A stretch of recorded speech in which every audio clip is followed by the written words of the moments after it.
Reggae Just Extra with Ras Dennis. Buju Banton recently criticized Afrobeats genre as uninspiring and failing to uplift people across Africa in his debut Drink Champs interview, which aired on August 10th, with host N.O.R.E and DJ EFN. Buju asked, "Tell me one Afrobeats song that can uplift us," he said. "Kenya is suffering. Young men in Kenya are revolting. South Africa, Sudan, South Sudan, everywhere is struggling. But which of these Afrobeat songs can relate to me for peace of mind, to tell me that we are in the struggle, and even though it's hard, we will overcome? Tell me." Known for songs such as Destiny, "The rich man's world is in the city. Oh, Over Hills and Valleys, liberate the people. Oh, Wanna Be Loved,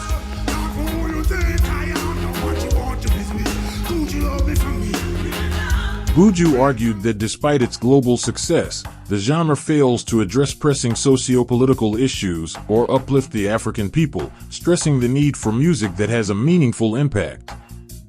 This is Reggae Gist Extra, another Buju Banton edition with Ras Dennis.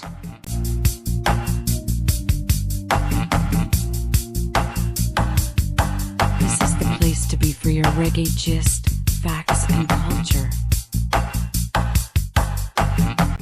Africa's music industry is set to top $500 million by 2025 and has the potential to create 20 million entertainment sector jobs by 2030.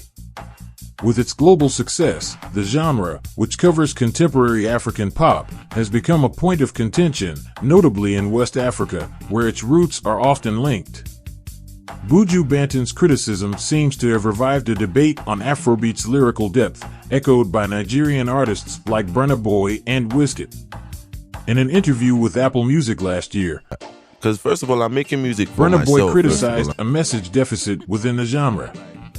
"That's why you hear most Nigerian music, African music, or Afrobeats, as you people call it, is mostly about nothing, absolutely nothing," he said. "There is no substance to it, like nobody is talking about anything, it's just a great time. But at the end of the day, life isn't an amazing time." In March 2024, Bounty Killer, during a viral interview with I Never Knew TV, drew a comparison between Afrobeats and dancehall. So that's why Afro-leaning, Afro have topic, Afro-leaning have the lyrics. He said dancehall's problem is its topics, which are now only limited to scamming, and is the reason Afrobeats is taking over. Afrobeats have no lyrics. They have a lot of melody, groove, and topic. "Yeah Yeah Yeah" is not a lyric, it is a topic. The song only has a style, melody, and topic, the acerbic Bounty Killer said. Earlier this year, Wizkid took to Instagram to dismiss the Afrobeats artist label, arguing that the tag limits artists. He emphasized being an artist first and touted his ability to explore different sounds. Discussing the genre in a TMZ interview last November, Afrobeats icon Davido traced its origins to the UK, which was among the first to elevate it. Yo, what up, TMZ? He noted that the label is used broadly to classify African musicians, regardless of their actual music style. He pointed out that Nigerian rapper Odumodu Black, who performs hip-hop drill, is often labeled as an Afrobeats artist just due to his African identity. Afrobeats is what is used to describe music made by an African artist, whether it's trap, techno, or R&B, he argued.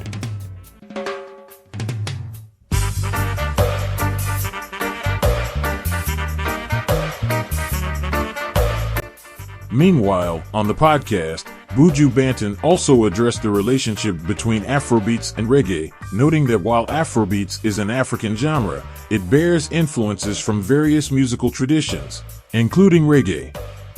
This influence, however, is not always acknowledged by Afrobeats artists, who may claim a distinct separation from Jamaican music.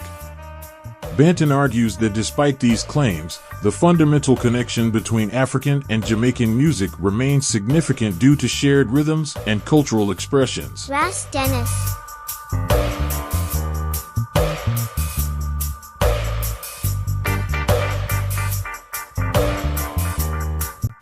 Several people online, including podcaster Jair Frey, have suggested that Burna Boy's Common Person is a song made to uplift.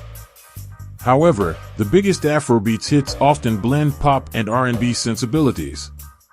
Notably, One Dance, a dancehall-infused collaboration between Drake and Nigerian star Wizkid, stands out as the biggest song in both Afrobeats and dancehall. It is certified diamond and has sold more than 11 million units in the US. Leading artists in the genre include Nigerian singers Burna Boy and Tems, as well as South African singer Tyla, known for breakout songs like Last Last, Essence, and Water. Tyla's collaboration with Skillabang on the track Jump has become his biggest hit to date, surpassing 100 million streams on Spotify. The song spent 7 weeks at number 1 on the UK Afrobeats chart and peaked at number 38 on the UK official singles chart. Afrobeats has surpassed dancehall and reggae in both the US and the UK, with many critics asserting that Afrobeats artists are currently producing work superior to anything coming out of Jamaica. N.O.R.E Elias, the producer of I'm Still in Love with You by Sean Paul featuring Sasha, in response to Russians' claim that Afrobeats would be in trouble if dancehall acts are united, commented on a WMV Instagram post, saying that dancehall acts lack the ability to compete. First, dancehall and unity are oxymorons.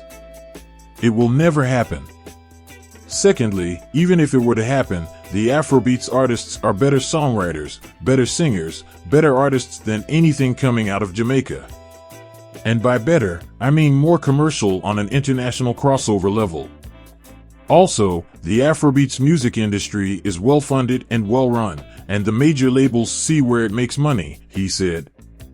Reggae luminary Terrace Riley kicked against what he says are divisive statements made by N.O.R.E Elias in an interview with WMV. Riley added that true essence of these genres lies not in commercial gains, but in the profound messages they convey. The power of reggae and dancehall is what it says. It doesn't matter what it sells, it's about what it says. Riley noting that Marley's global impact is not solely attributed to sales, but rather to the profound words that emanate from his music. Also, dancehall superstar Shaggy expressed his anger at N.O.R.E Elias for his derogatory comments about dancehall artists emerging out of Jamaica. Shaggy, in an interview with World Music Views, criticized Elias for unfair and non-credible assessments of dancehall artists' sales performance in the marketplace, emphasizing that Elias' opinion should not be taken seriously as he is not relevant in the present music industry. Dancehall has always been and is less than 5% of the global market share, but dancehall is more known now than it was in the 90s, Shaggy said. Thanks for watching, and do remember to subscribe, give it a like and post a positive comment in the comment section below, and I'll see you again very soon for another video. Many thanks for watching Reggae Gist Extra with Ras Dennis.